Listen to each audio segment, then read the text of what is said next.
अति जलद व अचूक बातम्यांसाठी पाहत रहा महामीडिया 24 सदैव तत्पर।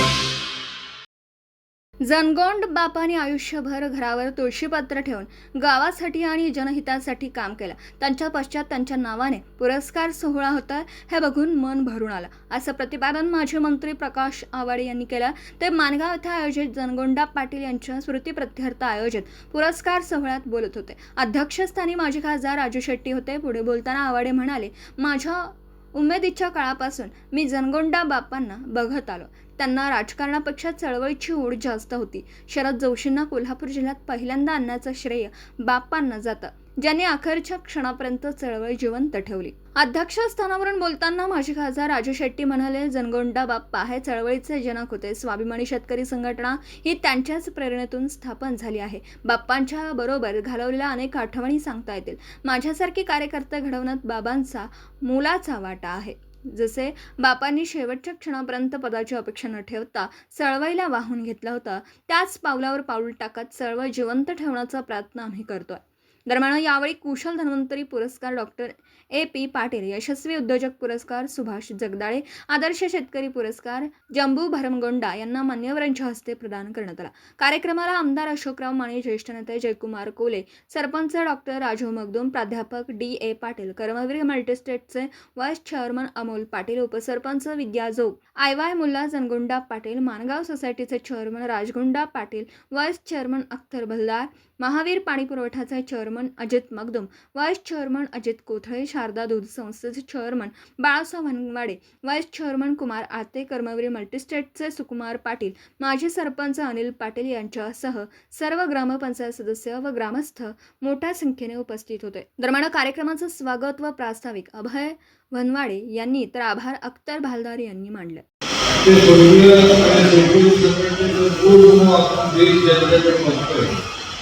शरद जोशी साहेबांच्या नेतृत्वाखाली त्यावेळी काम करणारे या परिसरातले सगळ्यात पहिले कार्यकर्ते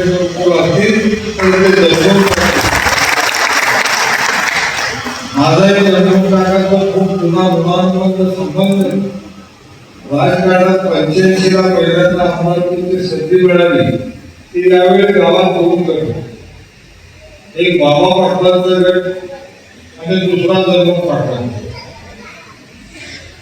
अगदी दोन्ही मागण्यासारखे गट होते गावात, एकमेकांकडे बघत सुद्धा होते की ते माहित नाही गावात एवढं अगदी आदिवासीचे गट या गावात रुजवण्याच्या संबंधीचं कार्य घेतले आणि कणखरपणाने आपल्या नेत्याची भूमिका लोकांच्यापर्यंत घेऊन जाऊन ते सांगण्याच्या संबंधीचं काम करायचं।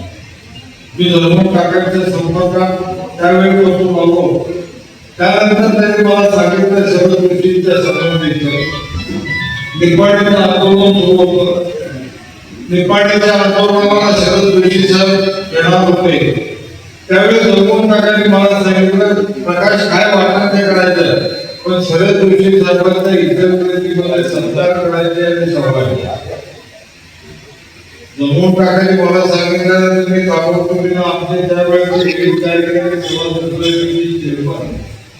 एनडी पाटील, नमस्कार पाटील वाढले जातात, पण नमस्कार काकांनी बोलवून घेतलं, त्याला सांगितलं की जनगोंड काकांचं असं म्हणणं आहे की आज शेतकरी संघटनेचे जे नेते यांनी शेतकऱ्यांच्यासाठी स्वतःची फार मोठ्या उंचीवरती नोकरी दिली। जगाच्या पाठीवरचे एक विद्वान म्हणून त्यांची ख्याती होती। त्यांच्या डिग्र्या नावत नव्हत्या, एका पारात तेवढ्या डिग्र्या होत्या। त्यांची लिखाणे एवढी प्रसिद्ध झालेली होती देशभर जगभर सर्व गोष्टी। शेतकऱ्यांच्या तळागाळात उन्नती कशी व्हायला पाहिजे, त्यासाठी शासनाला काय करायला पाहिजे, समाजाने काय करायला पाहिजे, शेतकऱ्यांनी काय करायला पाहिजे, याच्या संबंधीचे अतिशय परखडपणाने त्यांची मतं मांडण्याचं काम करत होते। आणि तो आम्ही वापरत होतो, आम्हालाही त्याबद्दल त्यांच्याबरोबर अति वापर होता, पण त्याला असं बोलण्याची संधी आमच्या सरकारला कार्यकर्त्याला कधी मिळेल असं वाटायचं त्यामध्ये नव्हतं। पण जनगोंड काकांनी सांगितलं म्हटल्यानंतर करायचं ठरलं। आमचे मगदूम साहेब, मी आणि आमच्या सोसायटीचे त्यावेळी सगळे डायरेक्टर आम्ही सगळे जमलो, जनगोंड काकांच्या घरी आलो। बुलेट काळा नाही काय बघितलं त्यांचा ट्रेडमार्क म्हणजे बुलेट. बुलेट काळात असली तर जर्मन पटेल घरात आहे पाहायचं, बुलेट काळात असली की जर्मन पटेल नाही असं असं गणित होतं. पण मी पोराची चौकशी करून बुलेट काळात तिथे भगवान म्हटलं बुलेट हाय घरात म्हटल्यावर आम्ही सांगतो घ्यावं हे जर्मन टाकायच्याकडे देखील त्यांच्यासमोर बोलतो. आज शेतकऱ्यांच्या प्रश्नावर माझ्यासारख्या माणसाला काही थोडंफार काम करता आलं. कारण सुरुवातीच्या काळामध्ये चळवळ उभी करणं एवढं सोपं नव्हतं. फार म्हणजे आता काय अनाथला पोराला सुद्धा आपण घाबरत नाही. त्यावेळी स्लीप वॉयला पोराला सुद्धा आपण घाबरतो अशी परिस्थिती. शेरवण सोडून द्या, कारखान्याच्या स्लीप वॉयला सुद्धा बोलण्याची सुरुवात शेतकऱ्यांच्यामध्ये नव्हती. अशा काळामध्ये ही चळवळ आधी उभी केली. मी परवाही तो एक प्रसंग सांगितला की शरद ऋषी जेव्हा पहिल्यांदा या भागामध्ये आले त्याला या भागामध्ये आणणारे कोण होते? मौजेकरांचे जयपालांना मराठी तेही आज हयात नाही.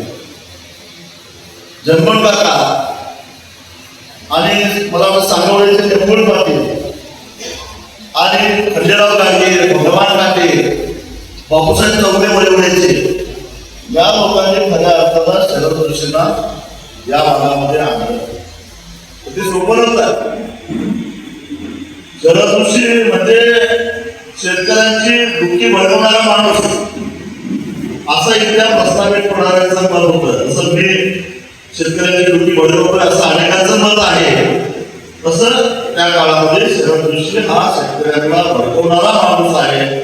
आणि या शरद ऋषीच्या विचारांचं विषयाधिकरण या भागामध्ये उगवता कामा नये यासाठी त्यांना त्यांच्या बाजूला बोलणारे त्यांना चांगलं म्हणणाऱ्यांना सुद्धा दमदाटी व्हायची. त्यावेळी काही सन्माननीय आत्मा सोडले तर सगळेच काँग्रेसमध्ये होते. काँग्रेसमध्ये सगळे प्रस्तावित पुढारी होते. जे आज भाजपमध्ये आहेत ते सगळे त्यावेळी काँग्रेसमध्ये होते किंवा त्यांचे आधीचे होते. म्हणजे काही त्यांचे वारसदार आहेत भाजपमध्ये, पण त्यांचे आधीचे वारसदार काँग्रेसमध्ये होते.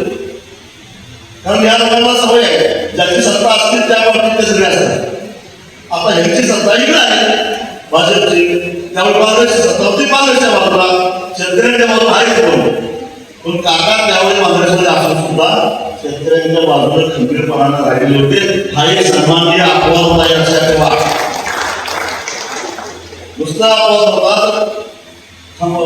कणखरपणानं त्यांनी 1988चा जो पहिल्यांदा शरद ऋषीचा गांधी मैदानावर मेळावा झाला, त्या मेळाव्याचा प्रचार करणं, प्रसार करणं, त्याची जोडणी करणं एवढं सोपं काम नव्हतं. शरद ऋषींना पाऊल घेऊन जाणार नाही, त्या कोणत्या वर्षाचं इथं काय काम आहे अशा प्रकारच्या वर्णनात त्यावेळी तिथल्या काही नेत्यांनी केलेल्या होत्या. आणि त्या अशा परिस्थितीमध्ये सुद्धा त्या कार्यक्रमाच्या अध्यक्ष श्री परिवार त्यांना आणि ते सुद्धा घेण्यातच आहे. ते म्हणजे मी होतो कार्यक्रमाचा अध्यक्ष म्हणून होतो. आणि माझ्या नजरेप्रमाणे त्या काळामध्ये कसली साधनं नसताना जवळजवळ 2 लाख शेतकऱ्यांची प्रचंड मोठी सभा गांधी मैदानामध्ये शरद ऋषी झाली. त्यावेळी मी कॉलेजला होतो. तर मग चला सबस्क्राईब करायला विसरू नका महामेडिया 24 न्यूज चॅनलला. महामेडिया 24 सदैव तत्पर.